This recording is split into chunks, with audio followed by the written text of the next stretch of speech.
اسلام آباد سے D M Khan کی رپورٹ کے مطابق allied school چکبی Ali Khan campus کی سالانہ تقریب تقسیم انعامات کا انعقاد کیا گیا۔ تقریب کی صدارت پیر سید اسماعیل حسین شاہ قاسمی اور پیر سید فیاض حسین شاہ قاسمی سروبہ شریف نے کی۔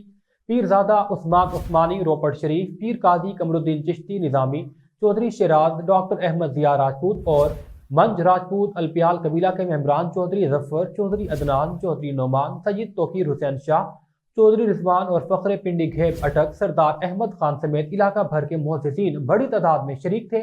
طلباء کے والدین نے شرکت کی۔ تقریب میں شہید صحافت ارشد شریف کو خراج تحسین پیش کیا گیا۔ بعد ازاں صحافیوں کو بہترین خدمات پر ایوارڈ پیش کیے گئے۔ صحافتی ایوارڈ حاصل کرنے والوں میں پوٹوہار یونین آف جرنلسٹ کے جنرل سیکرٹری راجہ طاہر محمود، فیجا کے ممبر صبا شاہین، وائس آف پنجاب کے سی ای او ذوالقدر عباس اور اینکر پرسن چودھری احتشام نواز کو بہترین صحافتی خدمات پر رائے یاسر علی نے ایوارڈ پیش کیا۔ تقریب میں سرائیکی کے معروف انقلابی شاعر افکار علوی نے مرشد نظم سنا کر تقریب کو 4 چاند لگا دیے۔ فلاحی کمیٹی چکبی علی خان اور چودھری شیراز کو بہترین شجرکاری کرنے پر ایوارڈ پیش کیا گیا۔ اس موقع پر چودھری رضوان احمد نے 5 مستحق بچوں کو سالانہ اسکالرشپ دینے کا اعلان کیا۔ پرنسپل نے اپنی گفتگو میں تمام معززین اور مہمانوں کی آمد کا شکریہ ادا کیا۔